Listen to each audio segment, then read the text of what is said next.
So নেক ব্যান্ডটি দেওয়ার পর আমরা দেখলাম এটা সমস্যাটা কি। আই থিঙ্ক আমরা আপনার সমস্যাটা ফাইন্ড আউট করে ফেলছি। মেবি তারটা ড্যামেজ হয়ে গেছে।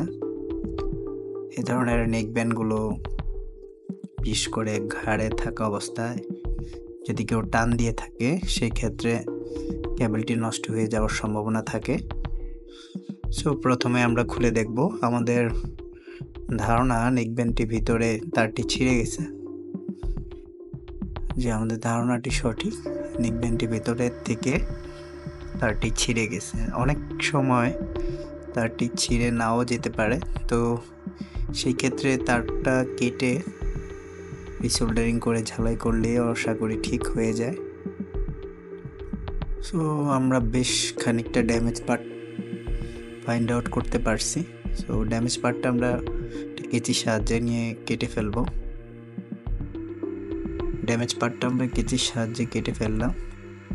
তারের কপারটা আমরা সোল্ডারিং আয়রনের সাহায্যে গরম করে খুলে ফেলবো। সো আমরা সোল্ডারিং আয়রনের সাহায্যে আমাদের তারের পার্টটা গরম করে খুলে নিলাম। এখন আমাদের সোল্ডারিং করার পালা। সাধারণত হেডফোনের যে কেবলগুলো হয়ে থাকে এগুলো সোল্ডারিং করতে অনেকটা সময় প্রয়োজন হয়। সচরাচর কেবলগুলো যত দ্রুত সোল্ডারিং করা যায়, হেডফোনের কেবলগুলো অত দ্রুত সোল্ডারিং করা যায় না। বেশ খানিকটা সময় লাগে এগুলো সোল্ডারিং করতে।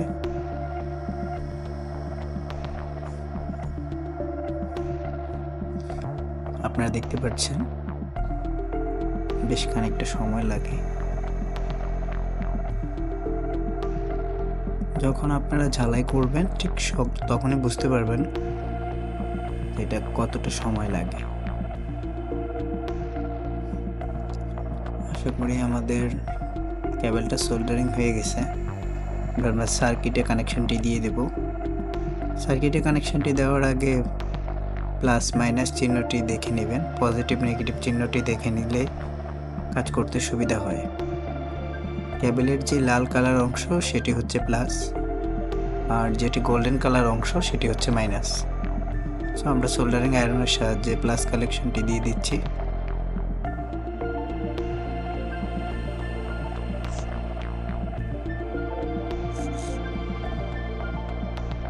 আমাদের প্রথম কানেকশনটি লাগানো হয়ে গেছে। আমাদের দ্বিতীয় কানেকশনটি টুইজারের সাহায্য নিয়ে লাগিয়ে দিচ্ছি।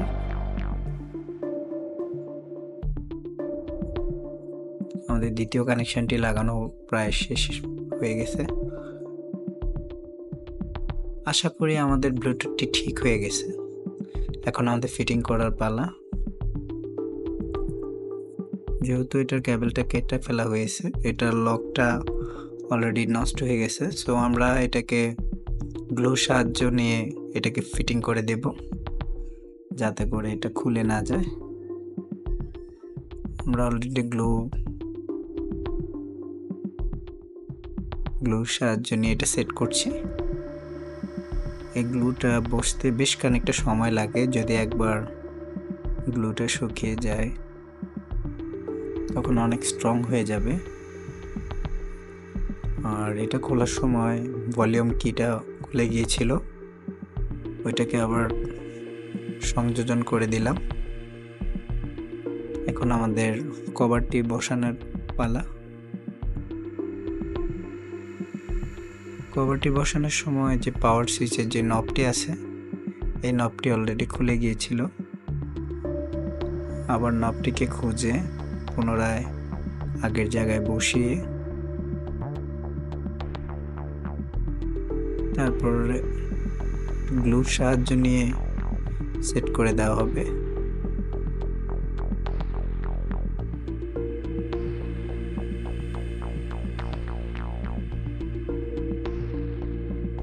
দেখতে পাচ্ছেন আমরা এখানে ব্ল্যাক গ্লু ইউজ করছি।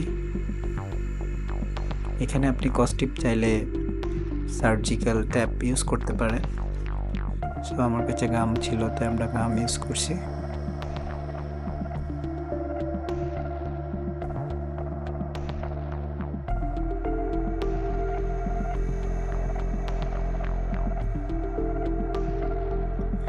আমাদের ইউজ করা হয়ে গেছে। এখন আমাদের কভারটি সেট করা পালা। আই থিঙ্ক আমাদের কভারটিও সেট হয়ে গেছে।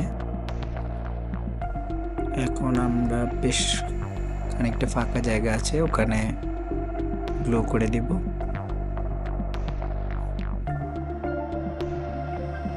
ফাঁকা জায়গাটা যদি আপনি গ্লো না করেন, সেটা টান খেলে তারটা ছিঁড়ে যেতে পারে। ফাঁকা জায়গাটা গ্লো করা হয়ে গেছে। এখন আমাদের টেস্ট করার পালা, আমাদের ডিভাইসটা ওকে আছে কিনা।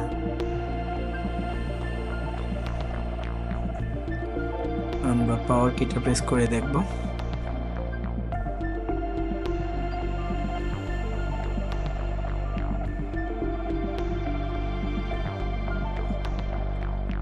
আই থিঙ্ক আমরা পাওয়ার কিটা প্রেস করে রাখছি। ইন্ডিকেটরটা রান হলে আপনাদেরকে দেখাবো।